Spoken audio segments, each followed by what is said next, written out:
match, one opportunity. Who is it going to be? Is it Team Spirit or is it going to be the Yangongalacticos as we go into our very final match?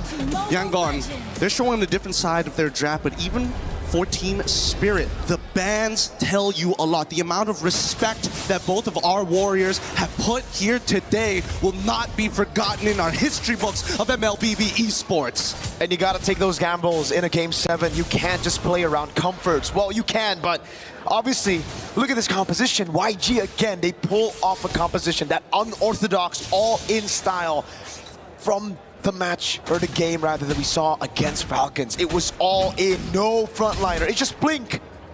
Really is just Blink so far. And I mean, the early game is going to determine everything that's going to happen. And Sawo understands when he is playing on this Gator, there's a lot of work that he has to do in these early moments. Every position that he takes could be the end for them. But I like the fact that, at least for the side of Team Spirit, despite building their composition in a style where it's definitely having to play around Hiko, they still are willing to take the Lapu on their side to make sure that nobody can get to Hiko safely. Not without committing everything they got. This time around, it's still the same idea. Sanji would walk up again on Hiko. This lane should be good for the Claude, and so far he's done an amazing job at capitalizing on that. Now the fight, Gold Crab goes to Sanji. It's all about these small wins. Talking about small wins here, Ying getting shoved in pretty hard, knowing that a lot of the forces of TS have come down to his side lane. Any little advantage could be the difference maker here. And you can see that showing presence makes a huge difference. Now they're going to go for their traditional rotate over into the mid lane to get Sunset Lover as close to 4 as possible. And now that Kid Bomba is for himself, he wants to maintain pressure.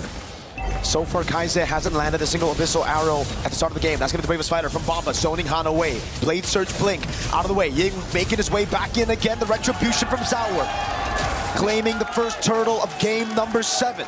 Very tactical, very clean for the side of TS. We don't need to take unnecessary fights. We just need to be together. And now First Blood achieved instantaneously. A good arrow coming in from Kaiser. Kaiser hasn't played a single Selena game this tournament, and he decides to play it in game 7. One arrow landed, a kill right after. Instant capitalization as YG look to play it slow. They look for those pickoffs, and it's about map control. And so far, I mean, we need to see Ying do a lot more on his side of the map if they want to at least fight for the next turtle, right? That's the thing. So far, it's about intercepting for the side of the Yangongalacticos. If they can slow down the rotations coming in from TS, then they get tempo, they get that first move. And we've seen teams, that alpha strike that Yangongalacticos are so capable of with a composition that really benefits that style. Now it's about that build. How do they play the neutral game when nothing is available? Rapid try to the flicker. Blink able to find him, but now it's giving the Blaze Surge on Sawo. Instant taunt cancels it. Sawo with the AOG gets out just in time, barely with a sliver of health. Nicely done. Very, very nicely done here. There was a moment, a frame, a singular frame that Sawo was able to buffer out the AOG. The chain CC was really, really good, and honestly, the execution from Yangon was there. Unfortunately, they just didn't have enough stats to close it out. Back to the EXP, nothing much is happening here. Both Ying and Kid Bomba are playing a very neutral game. Ying will get first push most of the time, but he's never going to be able to tax Bomba. There you go, this is the moment, man. Great cancels all around. Sunset Lover providing support, just not in range, but Sawo, he found the angle, he found that sliver, that window to go in. Zaur again, trying to go for the clear, or the secure rather, on the green camp. Up top, it's Sawo, helping Hiko out in this lane. Turtle gonna be spawning in 3 seconds, and it's TS with the tempo. Interesting. They're also bringing Hiko in for this potential fight. He's running the Purify as of right now, but he's going to be the safe haven that TS needs to fall back to. Sunset Lover is going to eat the Abyssal Arrow, but here we go. Arrow lands on Zaur. Bomba with the body block as Sawo is able to zone Blink away, and that's going to be the second neutral objective for free to Team Spirit. Han able to go for the trade. It's a purple buff stolen away up top. Now, these are the small little advantages that we were talking about here, right? Both sides refuse to give the lead up over to the other side, and naturally TS trying to play as a singular unit while Yangongalacticos are looking for chinks in the armor. Now, with the vision that we are getting from Kais, he is very aware of the rotations coming in from Zaur Egoist. Ying. Blade Surge from Han providing support. Throws out the Queller, lands it on Bomba. A chunk of HP away. Now in the mid lane is going to be the Muddles to take Blink to half HP. Abyssal Arrow lands.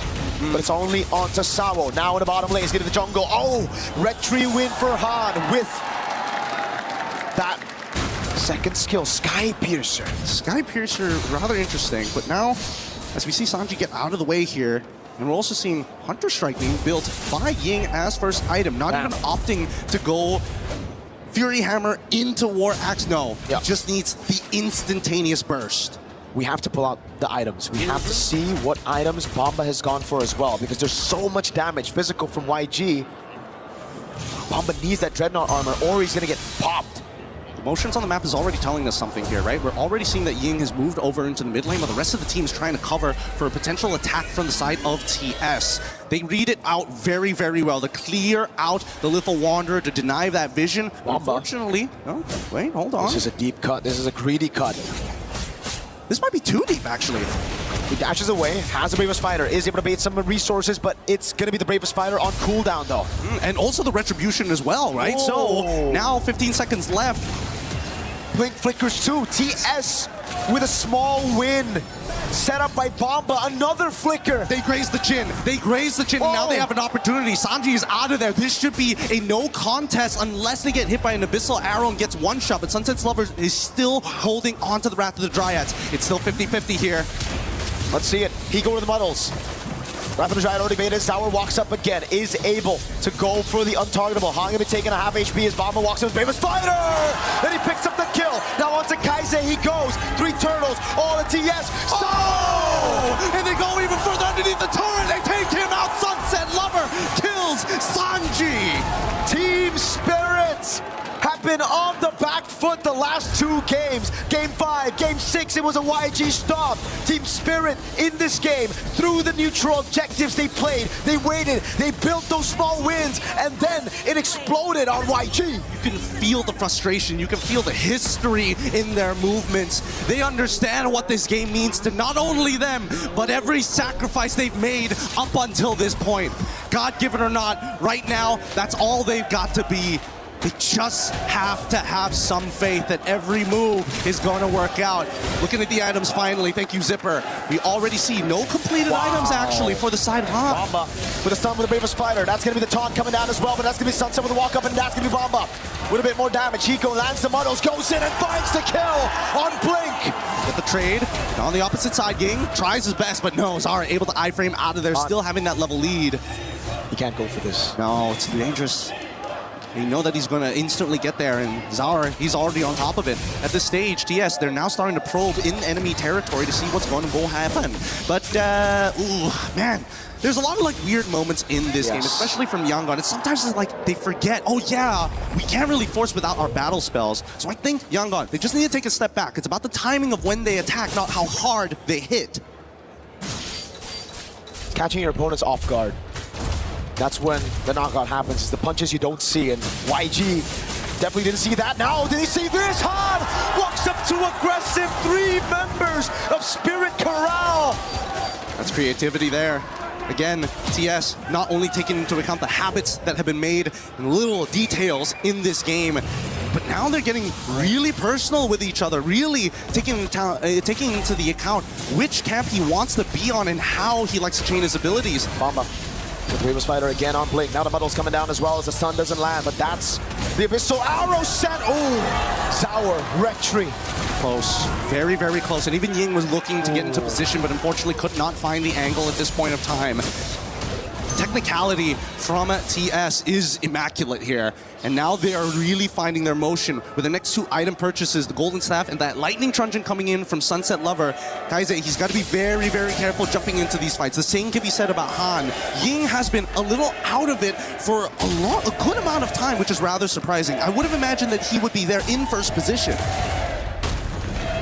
Team Spirit with the lore, they have good siege as well. And YG, their clear is not that good. They have a Paquito that can go to the side lanes, but when it comes to dealing with the Lord, they're going to have to just group up together, and that means it's an opening for Bomba. It's an opening for Sunset Lover if he steals it, and Sour with the AoE as well. And you can see it right here. YG just got to respect it. Hiko in the bottom lane, sending Blink away. The missile arrow lands, was getting the body block as the sun lands from Bomba, and that's Sunset Lover waiting for a moment. Bomba will Blink around. Han not able to get it as Hiko puts the damage on them with the muddles. Honestly, not bad. that, but here comes the second wave, and Hiko's going to start doing it again. Sunset Lover just stole away the Wrath of the Dryads. He's got Flicker, and he's ready to go. Now with the damage, now with the go-away, Sunset Lover with the Wrath of the Dryad, able to find him now. It's with the Abyssal Arrow landing. With the kill, Hiko killing spree, throws it around. Ying up top, running away. It's Bomba with the Bravest Fighter. They're trying to drag these waves out. They're trying to distract them, but the whole time, Sanji, he's ready to go. Ying, he doesn't mind dying for this. He's ready to put his life on the line to buy Yangongalacticos a couple more seconds. Hiko, mega kill, 4-0 and 2. Kaize finally able to get that arrow on a perfect target. It was Zaur, it was Sunset that got caught. No bounty, however, it's only on Hiko. Man, really high intensity game, man. I can feel it up into my chest. The atmosphere in here, that's so many of these dangerous moves. I can't believe they haven't lost confidence in a lot of these motions. Yangon say, you know what? We have terrible wave clear, but if we cut the wave and we start pulling it out, we just bought ourselves another ticket at another Lord fight. They haven't lost any of their inhibitors. They lost the shielding, unfortunately, but what can you do? Now it's, oh, the orange secure by Kaize. Really coming online now in the 10th minute of the game. These arrows are going to start to hurt, and if Kaize can find yet another one on a big target, it could send YG back to level playing field. Bomba taking very low. Sanji already right there, but the BMI sends him back. He needs to play it safe. Yeah, I think he needs to reset or at least find a wave to actually, heal himself back up to where he needs to be. 15 seconds left on the neutral objective. Before that Lord spawns, we need to see Hiko lose out on his Purify if Yangon stands any chance. Wait, hold on. Kid Bomba already trying to engage. Blink, he's in trouble! The models in the back, Sawo able to get the taunt. Sanji's right there, and that's gonna be hard. Although Bomba! And they catch him! Double kill for Zaur Equalist! This Lord should be free. And the question is, TS, you taking the discipline route, or are you going for the throw? Because they're looking to open up the inhibitor first. It's the Dragon Siege once again. Hiko with the muddle, zoning them away. Han and Blink both down. Ying in the bottom lane. Again, they are going to play it safe. Zaur was already on the Lord. They just cracked the base open. They recall and they reset. And that's an elbow right to the temple there. Yangongalacticos now have to worry about constantly pushing mid-wave during these neutral objectives. And worse yet, with a 7.1k lead, is it inevitable, or can there be the temple breaker that they've been praying for? YG have to defend. It's another siege. They have to find a creative way to the back. That's the only way, but then there's a Wind of Nature. Then there's a go-away. Then there's Sawo, who's constantly behind. How do they do this? One arrow could make the difference here. They need to find it somewhere, somehow. Kaize is looking for an angle, but TS, they are spreading very wide to ensure that there's no way that that's possible. Now with the Abyssal Traps as well, trying to slow down that wave. It doesn't actually connect on the wave, and now here they go! Muddle's already placed. Lord going to be dealt with now with the wave in the bottom lane, and the top lane is going to come crashing down. That's a base sword up top. Hiko with a dash away from the Abyssal Arrow. Now, one final wave in the bottom lane, but Ying is caught all alone. Sawo with the chase with the AOG. And Ying, he's able to delay this wave, and that's perfect because look at that top side. Instantly, we're seeing Han is able to do something else. He trades his life for something greater than himself, but it's not over just yet. That wave is still healthy. They still have the siege, and they even absorb the Abyssal Arrows. It didn't connect. It did, and now the models are landing. Hiko dodges away, gets some shots on Kaize. So severed from Han, clears out the wave. They stay alive. YG. Oh my goodness, this game could not get more exciting. I'm already off my seat. My knees are getting weak. My arms are heavy watching this match progress. And yet, I think it's going to come down to whether or not Blink can find a super engagement or whether Sunset Lover can finally get a punish onto YG. I think for Team Spirit, they don't need to go for any risk. It's YG right now that needs to look for a wild haymaker to knock Spirit out. Spirit can just build. They've got the points. They got an 8.5k gold lead. Waves to play with. A Lord spawning. All they need to do is suffocate YG. Don't give them anything to farm up. The wave up top and the mid lane it's a guaranteed. Slow pushing anyways, but the bottom wave, keep it right there. The jungle, take it all, snatch it all away from YG. Yep, they don't. YG unfortunately can't just sit there and take it. They're already in the guard of TS, but they cannot give under their throat. They can't give their backs up as well. They're willing to sacrifice an arm and a leg, but if that's the necessary cost to win the fight, then so be it. For now, Sawo has been playing a very, very tight game with his engages not only being immaculate, but denying a lot of the space for Han. Big pickup, Divine Glaive for Sunset Lover. Now Blink, the only frontliner, is going to have even more trouble to deal with the damage output from Spirit. Well, Sanji, he's going to have to try his best here, and I totally understand. Arrow lands. No. They still got plenty of bodies there. They're going to cover for him every single time, even Blink. if it slips on through. Blink! Right for the Dryad, baits out the Purify. That could be the angle. Now the Wave Spider from Bamba is going to be jumping into models. Won't be able to land with a stun. It's a big resource burnt out with a Purifier, but it's a flicker out for Blink. And they got nothing out of Team Spirit. The Abyssal Arrows are now getting denied away. Kaize, he's going to try. The arrow lands. No Purify. Sanji can go in. Kaize! Go away coming out from Hiko as he butts in the models, but that's to the back line. Sunset Lover finds Han. And now they want to go for a little bit more. Kaize. He pushes him out. Kaize, again, he tries his absolute best. They got what they were looking for, but the Lord and 0 kills for the side of Yangongalacticos. TS, this could be it. They've been waiting for this for too long. Bamba right there. Sanji with the BMI into the bottom lane, but the wave up top is going to be good. AOG coming down, and Sanji's going to be dealing with the wave in the bottom lane, but that's going to be the burst damage for Ying to be taken out. Blink next to the jumping bomb. Bamba! Jumps in with a stun. Sanji right there, but it's not enough. Every great legend starts with an impossible dream. Remember tonight. Remember when the dragons first took flight. An apex predator arises.